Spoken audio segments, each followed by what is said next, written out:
Hey there! Today, we're talking about IQ tests and how they relate to how smart we are as a society. Before we jump into the different types of IQ tests and tasks, let's tackle a big question. Are we getting smarter or maybe a bit crazier as a group? Intelligence can be understood in various ways, such as Howard Gardner's categories: linguistic, logical, mathematical, spatial, bodily, kinesthetic, musical, interpersonal, intrapersonal, and naturalist. Tests might focus on one of these areas or calculate the average across several. The key contributor to advancing research in this field is James Flynn, known for his extensive studies in Norway. The Flynn effect, named in his honor, highlights an average 3-point increase in society's IQ every 10 years, a trend confirmed in 30 other countries.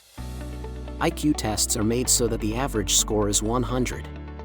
But here's the trick: it's not about how smart everyone is right now, but how their scores compare to that average. Let's assume that an intelligence test from 1932 was taken by people from 1997. The results of several generations of differences in groups compared to each other will be substantially better. Got it so far? Cool, let's go on. Now, if we figure out what the IQ of someone from a few decades ago would be on an old test, how smart would a person from 100 years ago be if they took today's test? Starting with an average of 100 for this year, we're moving back to 1900. But remember, these are estimates, considering how the test's difficulty has changed. It's a bit tricky to imagine someone from a century ago taking our test today. So, why are we getting smarter? Lots of reasons, but the big ones include: from 1900 till now, there's more brainy work, and people are spending more time learning stuff. Less people are undernourished now. And a diet with lots of good fats, especially for kids, seems to boost IQ when they grow up. A mom's peaceful and healthy diet during pregnancy also affects the kid's IQ. Better healthcare, tackling illnesses, is also helping boost society's IQ. Pretty cool, right?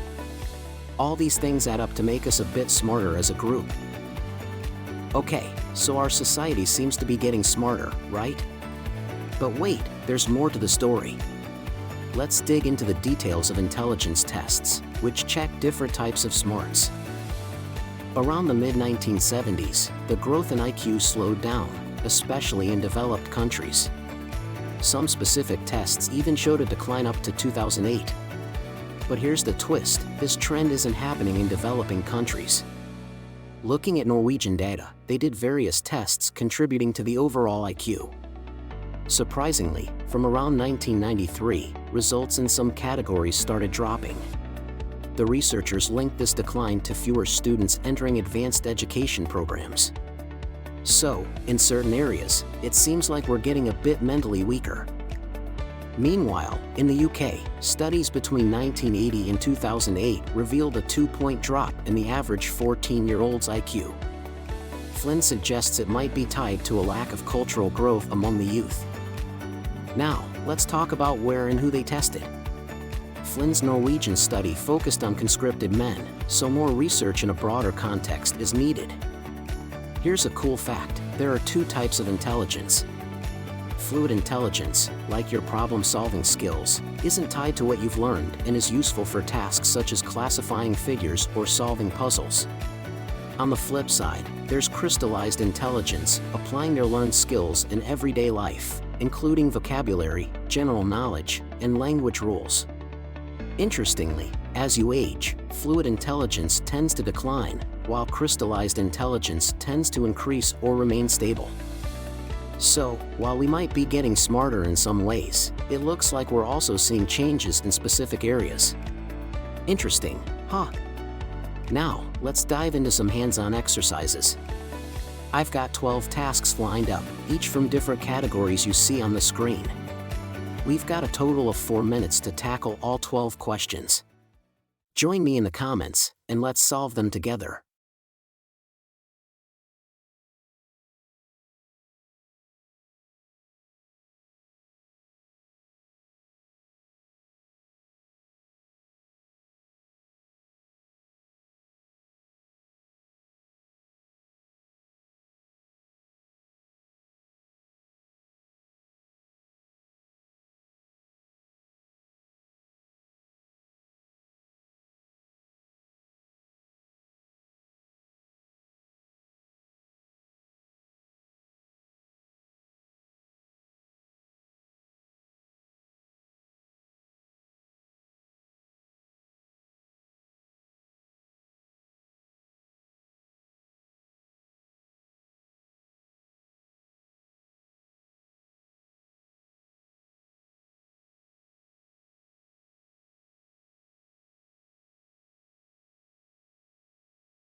At the end, let's delve into a few intriguing facts about intelligence levels.